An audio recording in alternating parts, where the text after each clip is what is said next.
Hello everyone, thanks for joining. My name is Niall. I am an incoming Radiology ST1 in Edinburgh. I'm also one of the co-founders of IR Juniors. And kind of to add into the mix, I was a former interventional radiographer before I did medical school. So that's, I guess, maybe justifies slightly why I'm here speaking about this topic this evening, but not that even justifies it. But I'll have a little bit more of a chat about that once we get kicked off. So the objectives this evening are to revise venous anatomy and physiology. We're going to talk about the primary processes that underlie venous pathology, so what leads to most of the venous pathology that we see in the hospital. And then we're going to talk about the presentation, imaging and management of both VTE, so the pathology that incorporates both DVT and PE, and also chronic venous insufficiency. Essentially, the overview is very similar to what our objectives are. The things that aren't covered this evening but are potentially relevant are superior vena cava obstruction syndrome, pelvic congestion syndrome, varicoceles, varicose veins, central venous access, obviously a big portion or a kind of a baseline workload of the interventional radiology department, and also thoracic outlet syndrome. All of these can impact on the venous system and can be potentially intervened on in the IR suite, but to be fair, there's actually enough to cover in the other bits that I've just mentioned.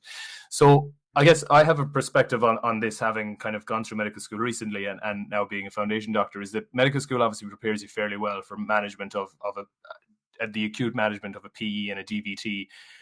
Often your vascular surgery blocks, and most of the time you actually spend that time focusing on more kind of exciting arterial presentations, because obviously they're slightly more common and they're maybe a little bit more exciting to watch in theatre.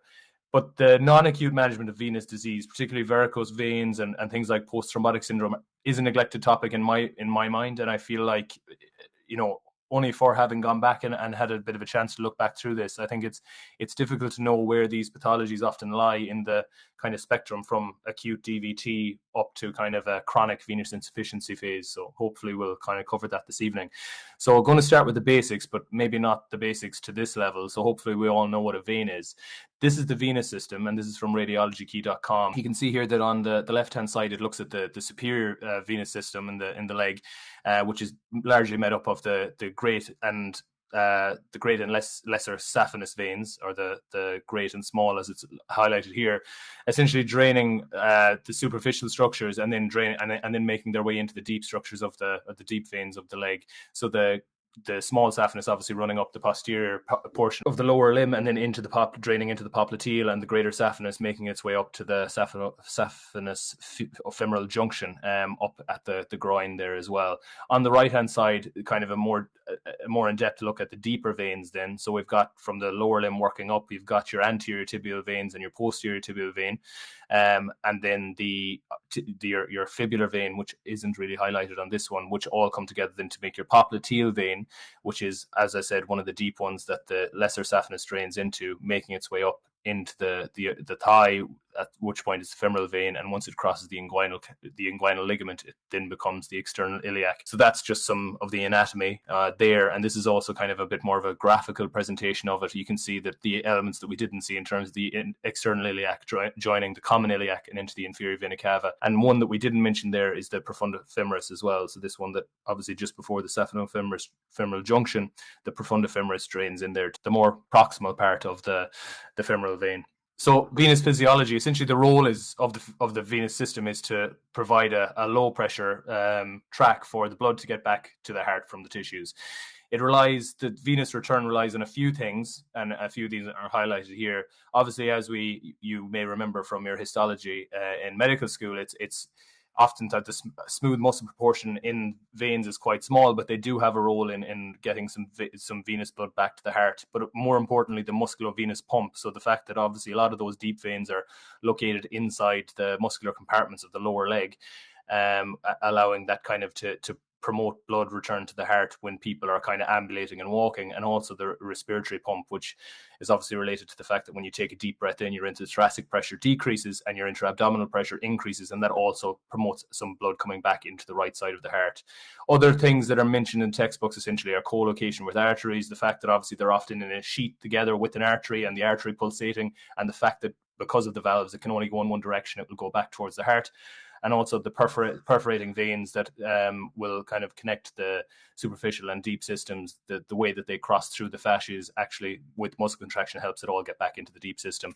Valves I've just touched on there very briefly. Essentially, they're cuffs of endothelium, and this is just a view on ultrasound of a valve, but you can imagine how this can promote just one-way travel of blood, and more, if they're functioning normally, should blood try and get back there again, the cusps will close and the lumen essentially is occluded.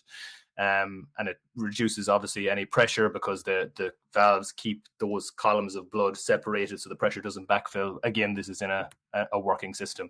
Let's talk about clots. So this clots obviously happen when the blood's natural. There's an imbalance between the natural anticoagulation mechanisms, which we all have in our blood, and something that promotes coagulation. And the man there on the right-hand side is obviously Virchow, who came up with that, the triad of something going wrong with the flow, so blood stasis, and then vessel injury, so some damage to the endothelium, and then some tendency towards increased coagulability or hypercoagulability. More recently, I guess in more recent years or decades, we've learned about the kind of added role of inflammation. And obviously this is something that's come up even more in the context of COVID and the increased tendency towards VTE in those patients. Thrombi themselves, the actual clots, are largely made up of fibrin and red blood cells. And it's obviously beyond the scope of this talk to go back into the coagulation cascade. I'll save everyone that. But essentially the formation of fibrin is the end point of your coagulation cascade. Central to venous pathologies, the fact that clots are central to venous pathologies, so both those acute ones, VTE, so PE and DVT, and also the chronic ones as well, to a large extent. There are other causes of chronic venous diseases as well. Just before we move further, because this kind of comes up quite a bit with the pathologies that we're going to talk about, is post-thrombotic syndrome, which I feel like I certainly didn't have a great appreciation of when I was a medical student. So chronic venous disorder, it's a chronic venous disorder following a deep vein thrombosis. So the valves of these veins that we've just talked about are often damaged by the inflammation that occurs when a thrombus is broken down. So the lysis process of breaking down a large clot can actually lead to some inflammation and thereby kind of cause damage to the valves.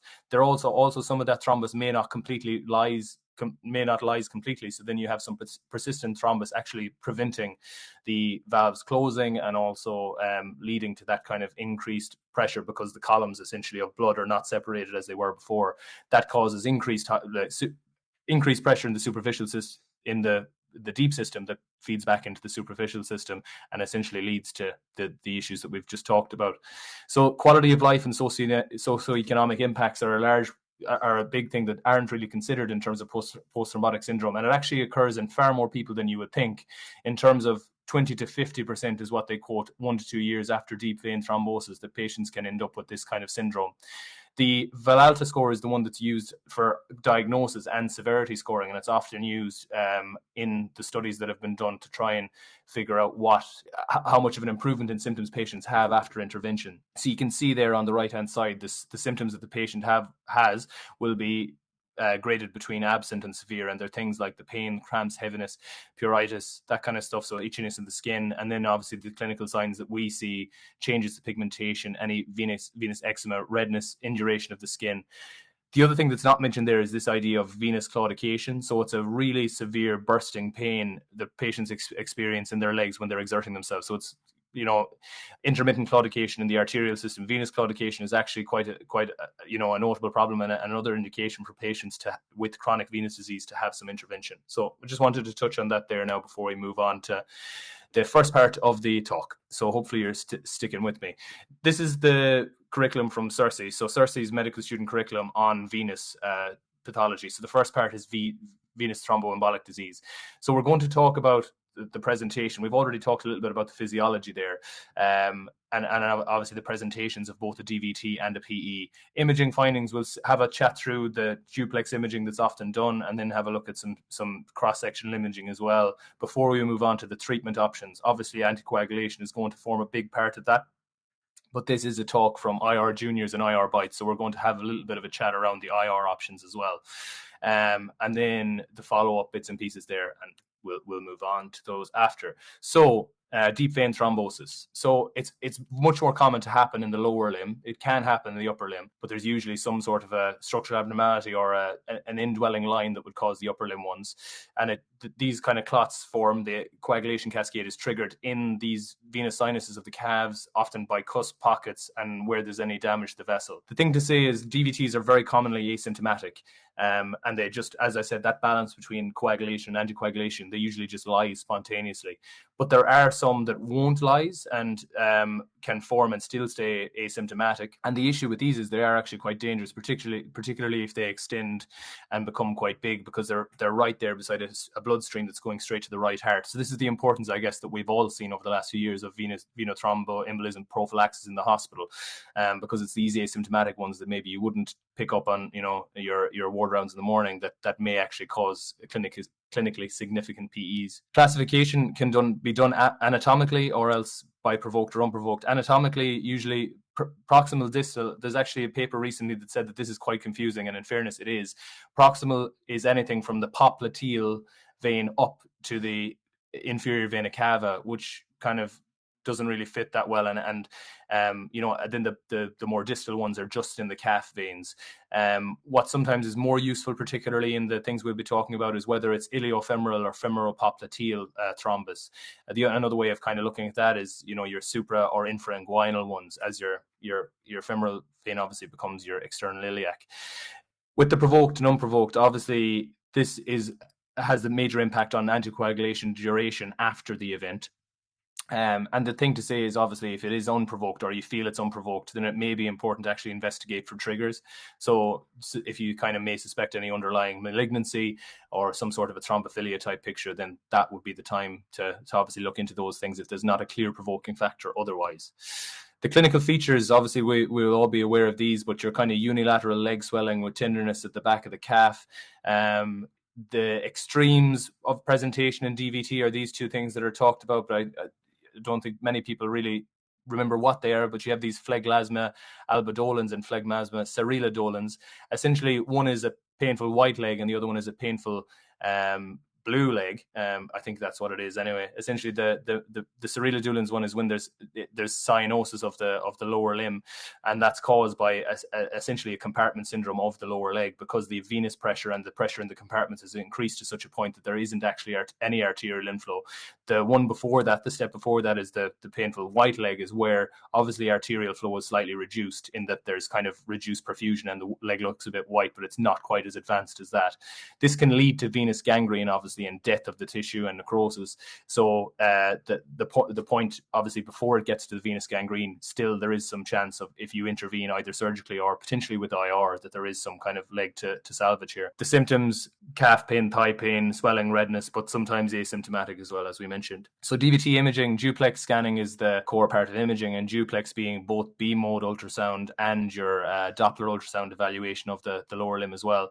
So the decision on obviously whether to proceed to ultrasound is often based on, the Wells score. Again, I'm not going to dwell on this too much. We're all aware of this one, essentially. But if your pre-test probability is high enough, then you won't bother with a D-dimer, and they should just go straight for ultrasound. And the features that you will see of a deep vein thrombosis, this kind of image from Radiopedia up on the right-hand side shows some of them. It's difficult, obviously, because, as it says, it's anatomical and functional, so you're not able to actually do the functional elements here. But you may see, particularly in an acute DVT, a hypoechoic lumen that's non-compressible when you apply pressure to the area. And then the other bits and pieces there are obviously the flow side of things. When you have the flow on, which it is there, you can't see any flow through the vessel itself. This is very good for looking for those infrainguinal veins to see if there's any evidence of thrombosis there, but not so good as you move into the pelvis, because those structures are quite deep. So there are a few ways of kind of assessing these patients to see if they do have any. So these are the two that are kind of in brackets down below. So you can do Doppler assessment when you kind of up over the top of the leg, kind of into the pelvis as you squeeze the calf, to see if there's any augmentation, which should happen when you squeeze the calf and promote some venous return, or use some Valsalva over the femoral vein, which should cause cessation of flow. And if there's a slow, kind of a reduced, kind of it takes a little while for that blood flow to stop. When they do the Valsalva, that is another indicator that there may be some more proximal thrombus. Essentially, if there's any concern, then you need to move on and do some more cross-sectional imaging. This is the Wells score, which I said I'm not going to talk too much about. So the aims of treatment of DVTs are to control the symptoms and obviously prevent progression. We've talked about those phleglasma type presentations, the symptoms obviously of lower leg pain and that, and also to reduce the risk of PE and post-thrombotic syndrome. They're obviously the PE being the major kind of acute concern.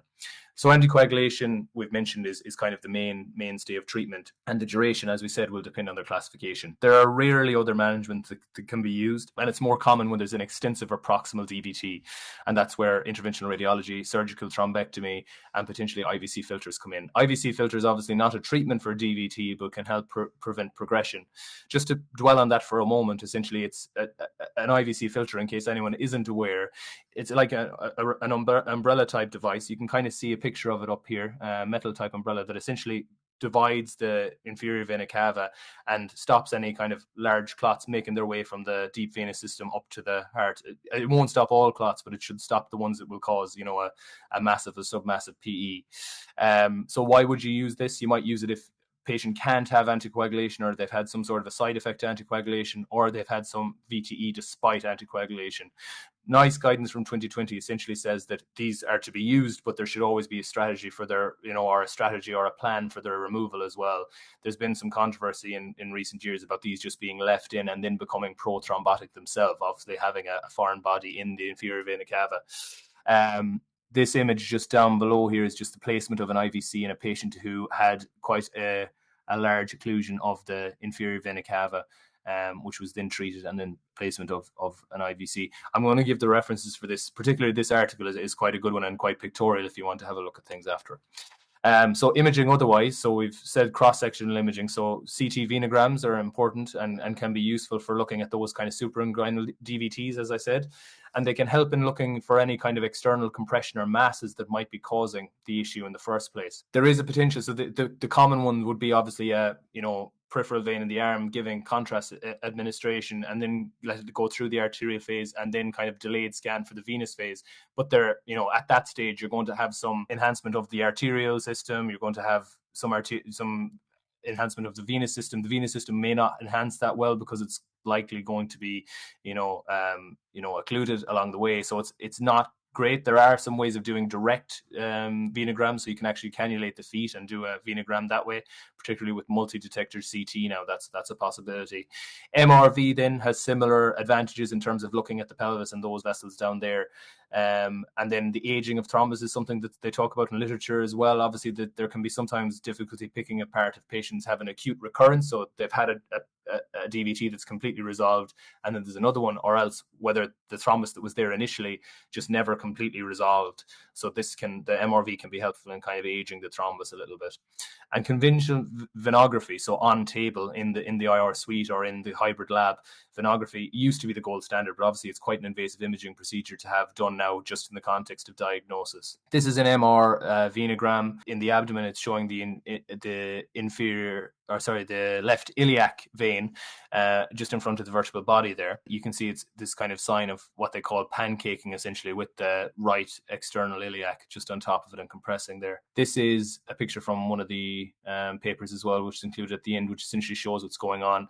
This is Thurner's, sometimes called a syndrome, sometimes called an anatomical variant. It's got quite a high portion of the general population will have this without any issues, but it's just something to be aware of, and it can lead to increased symptoms on the left-hand side, particularly for patients presenting with acute DVT. So DVT management, surgical options, aside from obviously anticoagulation, we've just talked about. Surgical thrombectomy is very, very rare. I think there was another paper that talked about there being about 26 to 45 of these happening every year. Will depend on local expertise, will depend on obviously the extreme of presentation, whether this needs to be done, but not something to worry too much about.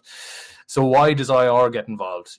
IR mainly gets involved. I guess it can also get involved in those acute scenarios where, the patient presents with one of these phlegmasia, presentations. Or it can be, because it's now becoming quite clear that post-thrombotic syndrome develops in quite a lot of patients.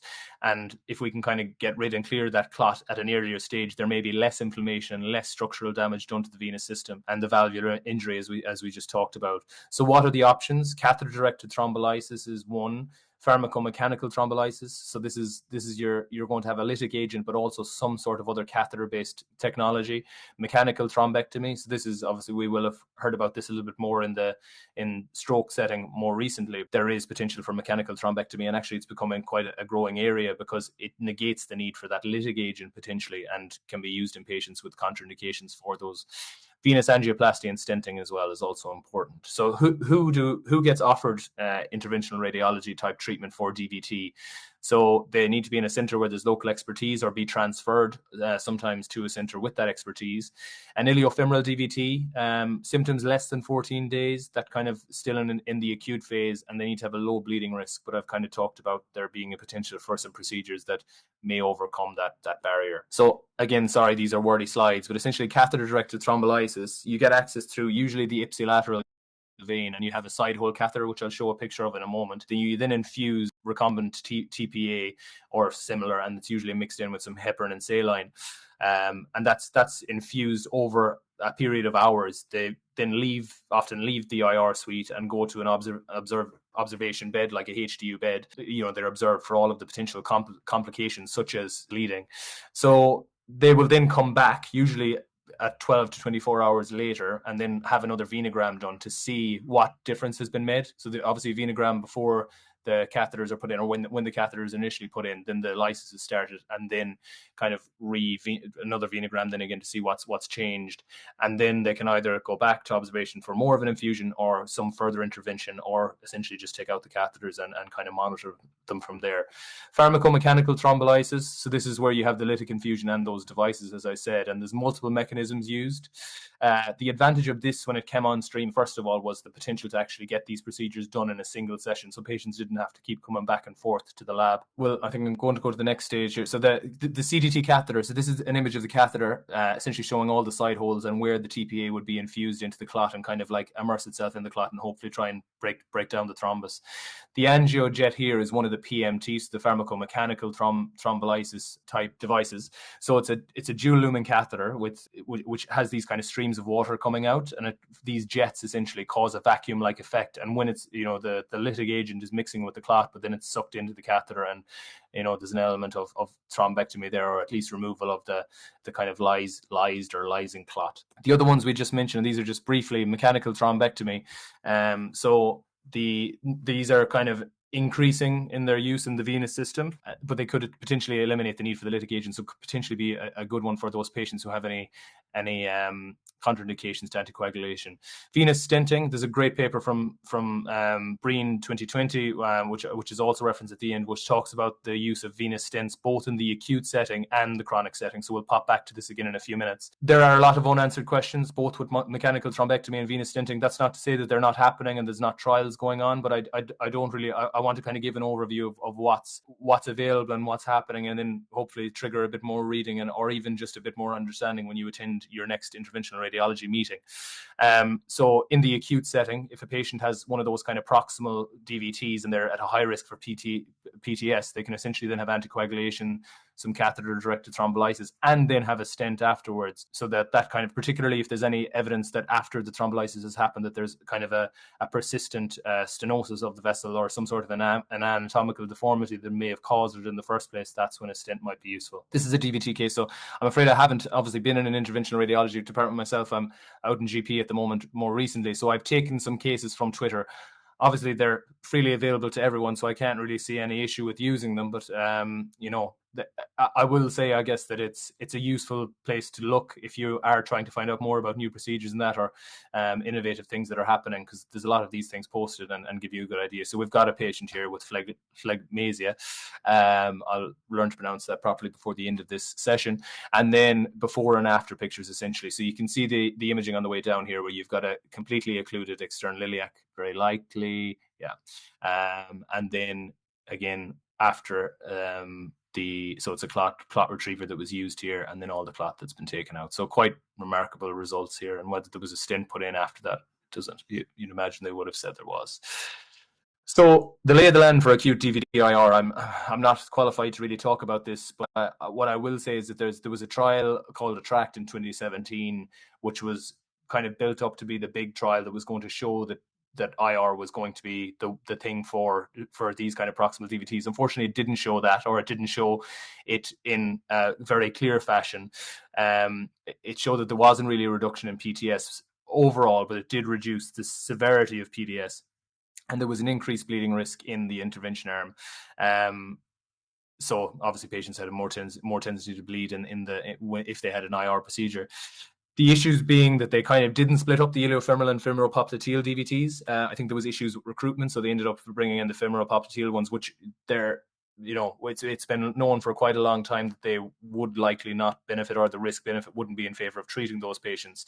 And there's other issues in terms of stenting is now quite, routinely used even in acute DVT, and there was very little stenting in these patients, and there was poor imaging follow-up. These patients need to have follow-up imaging to make sure that everything is still patent and to be re-intervened if need be, in order to keep symptoms at bay. And now, since this paper, there's obviously these new technologies available. Nice guidance fits with the things we said already. So catheter-directed thrombolysis, if it's less than 14 days, they've got a good functional status and they've got a low bleeding risk. And there's more evidence needed, as I said, in those areas, like looking at specifically iliofemoral DVT to actually prove that there are benefits there, mechanical thrombectomy and venous stenting after early clot removal, which we've kind of touched on there. Pulmonary embolism is quite a quick one. I'm not going to focus too much on it, but it is another emerging area. So again, it's detachment of that thrombus that usually forms in the deep venous system and making its way to the pulmonary circulation. We're all aware of the various presentations of PEs and the fact that they're obviously quite elusive sometimes. So they interfere with both circulation and gas exchange, and it can be quite difficult to figure out what's going on. But they are associated with a lot of mortality and morbidity. And this is just a point, just kind of out of interest from myself more than anything else, is that they're commonly asymptomatic as well, in the same way as DVTs are asymptomatic. So you'll often find asymptomatic PEs up to half of patients in a patient with a diagnosed DVT, and 70% of patients with a PE will have an underlying DVT, which obviously fits with the pathological process there. Classification of PE is based more on the risk factors more than kind of anatomical things or anything like that. So, and obviously that kind of puts them down a path of management. High-risk patients will have that hemodynamic instability, things like cardiac arrest, shock, end-organ hyperperfusion, so high lactate, altered mental status, I guess a troponin rise, and persistent hypotension. The intermediate risk ones are scored usually by the PESI scores, so this, either kind of quite high, between 3 and 5, or the S-PESI of 1 and greater.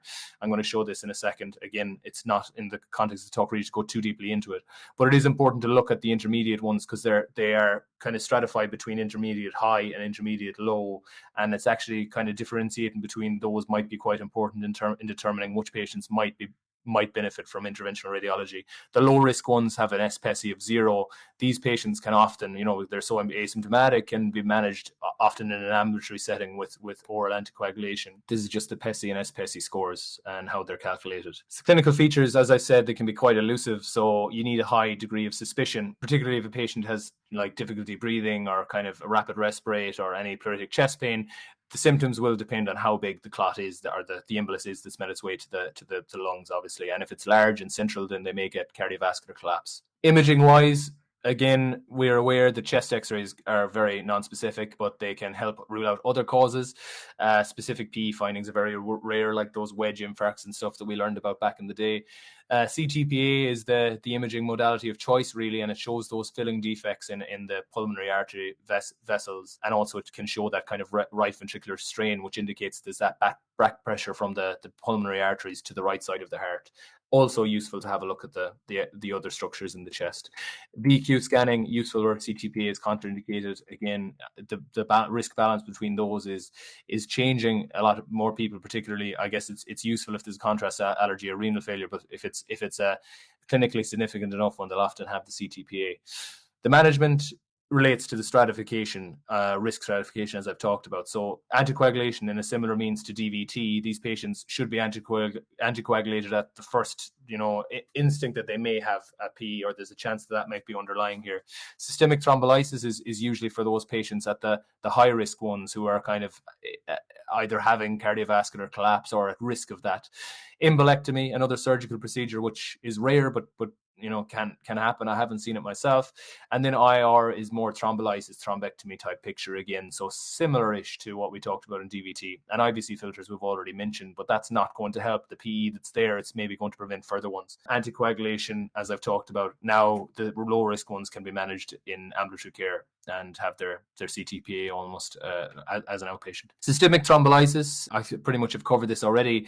The bleeding risks are often offset by the potential benefits unless there's a clear contraindication, obviously, to systemic thrombolysis. Pulmonary embolectomy, where thrombolysis is contraindicated or not successful, and there may even be kind of a role for interventional radiology to step in, or to, if the evidence becomes stronger, to use that before kind of going down the line of to use some sort of an IR guided thrombectomy before you go to a pulmonary embolectomy.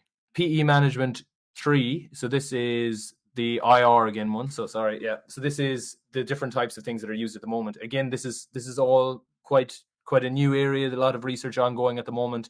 So catheter-directed thrombolysis. So on the right-hand side of the picture is another very good paper on kind of the emergency role of IR and PE. The catheter in the middle is one of these ECOS catheters, essentially, which both lyses and has an ultrasonic effect on breaking down the clot as well. And that is the picture that is the top B one. You can have a look at this one for yourselves. That shows those on both sides. The one on the top left is just one of these kind of thrombectomy approaches with a rotational pigtail device, and then the one below is just your thrombolysis type catheter. But again, I'll leave you to have a look at that. Another case here. So this is a case from Dublin. This is a patient who has had a thrombectomy device used. So one of these category 12 ones. I can't remember the name of it. Again, I think it's a penumbra device anyway that's used. Essentially, it's one of these thrombectomy ones that sucks out the clot, and you can see obviously that the images beforehand and the degree of right heart strain and the catheter itself. These are quite large bore catheters. You can see the result of the clot that's been taken out there as well. So the lay of the land for acute PE IR is that there's a PE tract or randomized control trial coming up that's going to compare catheter-directed thrombolysis to just anticoagulation alone, and this is going to be specifically, I think, in the intermediate high-risk patients, and to, I guess, see if there is benefit to these patients from not just anticoagulating them. If they're not going to thrombolyze, they're just going to anticoagulate. Potentially there's a role for IR in there as well. It could also, I think the thing about this one is it's going to look kind of down the line at 1-2 years to see what kind of remnant symptoms that these patients have, because obviously some degree of respiratory function decline is known to happen after PE, but I guess there haven't been many studies or many options of what to do. So I think following these patients up will be quite interesting. The final part of the talk is on chronic venous obstruction. I hope you're still with me. I can't see you, but we'll keep going along anyway. So this is, as we said, this is kind of a progression oftentimes from the DVT side of things, but there can be other causes for chronic venous obstruction or chronic venous insufficiency. So we're going to talk a little bit about the presentation again, a little bit about imaging. There is a good bit of overlap here, and then the IR treatment and follow-up. This so an image taken from DermNet is here. Essentially, these are things that we may be familiar with again from medical school. So the skin changes and kind of tissue changes that can be seen in chronic venous disease. So from venous eczema to lipodermatosclerosis to a venous ulcer, and we'll come back to this in a minute. So whether chronic venous disease is a disease or it's insufficiency or it's a disorder, it's obviously a spectrum depending on how severe the patient's symptoms are. There's obviously papers that kind of talk about it as a chronic venous disorder rather than a disease. The causes of chronic venous insufficiency are venous thromboembolic disease we've talked about, and that is post-thrombotic syndrome. It can also happen where there's just venous hypertension, potentially due to right heart failure, or if there's external compression in the pelvis, for example, due to a mass or adjacent structures. An important thing that's come up, and it's mentioned in papers quite a bit, and it's just more to make people aware so that if you're looking at the literature that you kind of know what they're talking about, is these nivels. They're non-thrombotic iliac vein lesions. As I said, the idea behind like May Thurner's being potentially an anatomical variation rather than a syndrome is that there is a high prevalence of this in the general population. And often these well, not often, but up to a quarter may have an appearance stenosis that would be kind of what would cross the threshold for intervention or stenting. So that may be leading to overtreatment, and it's obviously important to make sure that you feel that the symptoms that they're presenting with definitely align with the imaging that you're seeing. And this is, they feel that IVUS, so intravascular ultrasound, is quite useful here in decision making, and actually getting an internal view of the vessel can be a little bit more sensitive for those, stenotic lesions. Post-thrombotic syndrome, I'm going to touch on one more time, because I feel like that's the one thing that we should all take from this, and why interventional radiology is involved here. So it's related to this kind of either architectural damage, so damage to the valves, or some persistent obstruction and the venous hypertension that results. So there's risk factors, they're kind of a little bit obvious. If you have a proximal DVT, the chances of this developing are obviously, greater, because you've got a more proximal occlusion, and therefore the effects will be greater. A previous ipsilateral DVT, so a DVT on the same side before, if they've had previous venous incompetence, obviously obesity and older age also factor in there as well. So the pathways, generally, there's hypertension in the venous system that leads to edema. There's an inflammatory reaction because all this fluid is coming out into the tissues, and it gets fibrotic, and you get to see things like that lipodermatosclerosis. And then the skin loses its viability because of all these changes going on, and then that's when you develop the skin changes like ulceration. So what do patients we've talked about the other bits, but the patients talk about pain, heaviness, fatigue, itching, cramping, venous claudication, all those things that we came up with in the Vialta scoring as well. In terms of the signs, there's this kind of grading system. It's called the CEAP grading, which comes up again in some papers that you read. It's essentially the clinical, etiological, anatomical, and pathophysiological way of scoring these chronic venous insufficiency patients. So it can go from a C0, so no visible changes at all the way up to an active ulcer.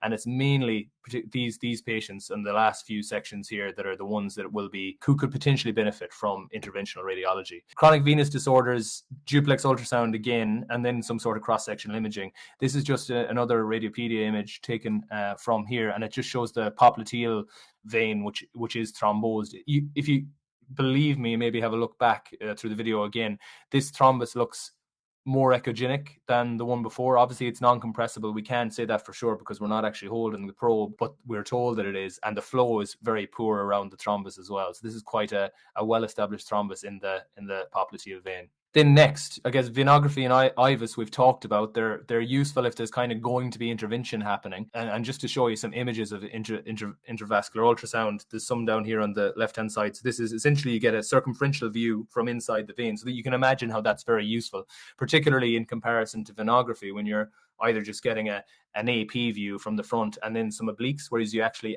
at one time can actually see a circumferential view from inside the vessel. So this one is showing, just to go back to this one again, and again, I'm going to highlight this paper at the end. So thrombus, well established, some flow around the outside of it. You can see here this kind of hyperechoic thrombus in the area. And then this is the post-procedure one. So you can see that the compressibility is actually, this is without compression, and this is with compression. So that's returned again with after intervention. And then, so just to talk about follow-up, this is important, and it's kind of one of the issues with the papers that are out there at the moment, is that these patients do need, if the stents are replaced, they need to have ultrasound when before they're discharged, and also they need to have frequent ones thereafter to make sure that the stent is staying up. So there may be an indication to go back in and do an angioplasty on these stents, or just to obviously to make sure that there's no kind of in stent thrombosis forming. This is a very common one that you see essentially. So you've got a lot of collaterals around here that have formed non-compressible vein on this side. This is the CT venogram one. Again, not a great picture, but you could probably trust me that there's a bit of thrombus in there. All the collaterals, balloon. So I think there was initially some thrombectomy done here, then a balloon put up, and you can see a little bit of lesion here, and a stent, and you can see the flow back through there again. So the chronic venous insufficiency is often managed conservatively. So compression stockings, anticoagulation can help with symptoms. Interventional radiology, as I said, can be useful for those C3 to C6 patients, or if there's that venous, they may not necessarily have those skin changes, but they have that really severe venous claudication type presentation, or leg pain that can be attributed to venous outflow obstruction in the same way as the other two were. And then what do they do? So generally it'll be angioplasty and stenting is the core management, but there may be an element of kind of using some catheter-directed thrombolysis first to break down any acute bits of the clot or any bits of the more chronic clot that are likely to break down, because there is this element of it might be chronic, but you have to get obviously have to get a wire through the lesion in order to put up a balloon or a stent.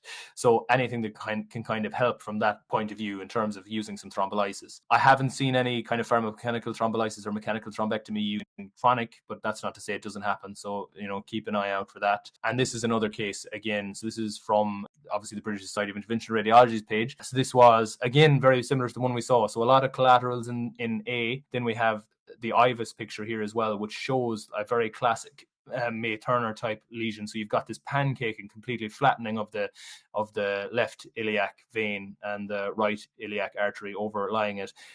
This is just after some thrombolysis was used, and then this is after obviously this helped to get your wires up to that area, and then this is after the stent was put up. So the case for venous IR, it's a dynamic and developing area.